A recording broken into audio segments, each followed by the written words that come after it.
काम करने के उद्देश्य से नहीं आए, यहाँ कमाने के उद्देश्य से आए हैं। ट्रांसफर पोस्टिंग के लिए अगर भारी रकम लिया जाएगा तो वहाँ भ्रष्टाचार बढ़ेगा। वो लोग भी कम समय में जो चाहेगा कि जो है ना पब्लिक से लूटें, क्योंकि लोग भोले भाले हैं। हो सकता है हमारे विधायक ही इतने भोले हैं कि उनको पता नहीं है कि हमको क्या पावर मिला है।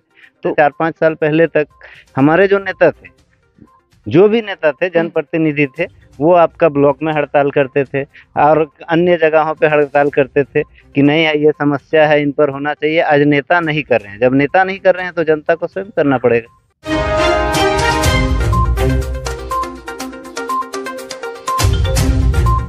नमस्कार, मैं पारस आप सभी का स्वागत करता हूं दमदार न्यूज में। आज हम मौजूद है हजारीबाग जिला अंतर्गत विष्णुगढ़ में।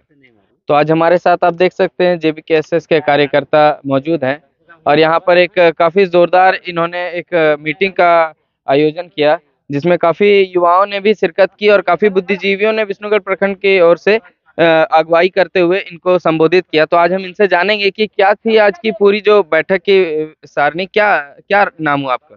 जी, मेरा नाम सरयू साहू हुआ, मैं प्रखंड का उप प्रमुख हूँ।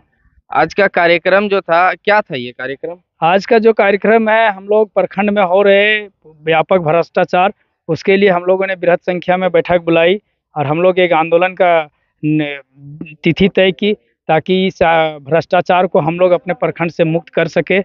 और ये जेबीकेएसएस के बैनर तले हम लोगों ने यह निर्णय लिया कि उसके बैनर तले बैठ करके हम लोगों ने इस बड़े से आंदोलन को और बड़े से धरना प्रदर्शन को हम लोगों ने आयोजित किया, जिसका निर्धारित दिनांक है वो 7 तारीख को डेट तय हुआ है।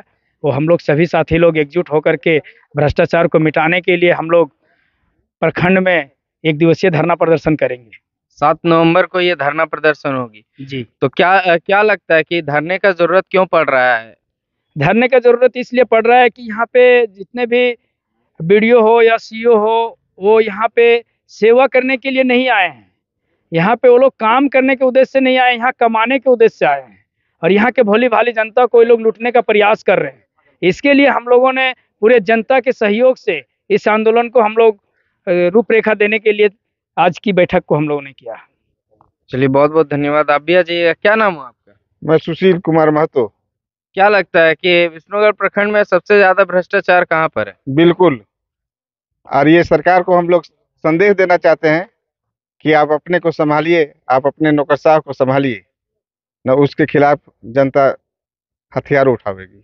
सबसे ज्यादा भ्रष्टाचार आपको कहाँ पे दिखती है विष्णुगढ़ पूरे प्रखंड में? पूरे प्रखंड में, अंचल और प्रखंड दोनों में विलय, मतलब प्रखंड में ही भ्रष्टाचार जी, हो रही है। पूरा। इसका कारण क्या है जो कि भ्रष्टाचार इतनी बढ़ चुकी है प्रखंड में? इसका कारण है राज्य सरकार है। राज्य सरकार अपने नौकरशाहों को साथ क्या संबंध बना के रखा है उन्होंने वो जाने, लेकिन जनता इससे पीड़ित है, जनता भुगतभोगी है, जनता तो अननोन है। आप सीधी सादी जनता को लूट रहा है। आंदोलन करके क्या संदेश देना चाह रहे हैं विष्णुगढ़ प्रखंड में? हम लोग संदेश देना चाह रहे हैं कि जनता को आगे लाना चाह रहे हैं, जनता को हक और अधिकार मिले। आपका हक अधिकार क्या बनता है, सरकार कहाँ दोहन कर रही है। आज तक गर्मजीवा जमीन का रसीद निर्गत इन्होंने नहीं किया, सरकार का आदेश है। उसके बाद इन्होंने सरकार एक उसे पेच लगा दिया कि उसको निरीक्षण करके करें। न सीओ ऑफिस से निकलता है, करता है, न आज तक रसीद निर्गत करता है। चलिए, बहुत बहुत धन्यवाद। और भी कुछ लोग हैं हमारे साथ। जिला परिषद क्या नाम है आपका? सरजू पटेल। तो क्या लगता है कि जो हम देख रहे हैं भ्रष्टाचार, जो वर्तमान अभी सरकार है हेमंत सोरेन की, उन्होंने कहा था कि हम अगर सत्ता में आते हैं तो भ्रष्टाचार बिल्कुल ही झारखंड से मिटा देंगे। तो क्या लगता है कि इन 4 सालों के कार्यकाल में भ्रष्टाचार कितना खत्म हो चुका है? भ्रष्टाचार का और जो है प्रोग्रेस कर रहा है। भ्रष्टाचार और जो है हावी है, इसलिए हावी है क्योंकि इसका मुख्य उद्देश्य है कि जो ट्रांसफर पोस्टिंग के नाम से भारी रकम जो लिया जाता है, कहीं ना कहीं इसी के वजह से जो है जितने भी पदाधिकारीगण है उनका वसूली के लिए जो है चरम सीमा पर भ्रष्टाचार वो फैला रहे हैं। जाहिर सी बात है कि अगर यदि ट्रांसफर पोस्टिंग के लिए अगर भारी रकम लिया जाएगा तो वहाँ भ्रष्टाचार बढ़ेगा। वो लोग भी कम समय में जो चाहेगा कि जो है ना पब्लिक से लूटें, क्योंकि अब एक बीडीओ को ले लीजिए, तो अंचल को ले लीजिए, अब थाना प्रभारी को लीजिए, अब ट्रांसफर पोस्टिंग के नाम से इतने भारी रकम लिया जाता है और कहीं ना कहीं ये सारा जो है भुगत भोरी आम पब्लिक को भुगत भोरी करना पड़ता है। इसलिए मुझे लगता है कि जब ये सरकार ही भ्रष्ट है और सरकार का या सरकार की रवैये के कारण या सरकार के जो नीति चल रहा है, सरकार जो लूट मसोड़ में जो फंसी हुई है, इसके चलते जो भ्रष्टाचार जो है रुक नहीं रही है। चलिए बहुत बहुत धन्यवाद। क्या लगता है आंदोलन से कितना बदलेगा भ्रष्टाचार की जो स्थिति है वो कितनी बदलेगी ये इस आंदोलन के बाद? अभी जो स्थिति है ना, बिना आंदोलन का कुछ नहीं हुआ है। जो हम लोग देखते आ रहे हैं, आपको आंदोलन करना ही पड़ेगा। दो जगह होते हैं जन समस्याओं को लेकर के सवाल करने के लिए।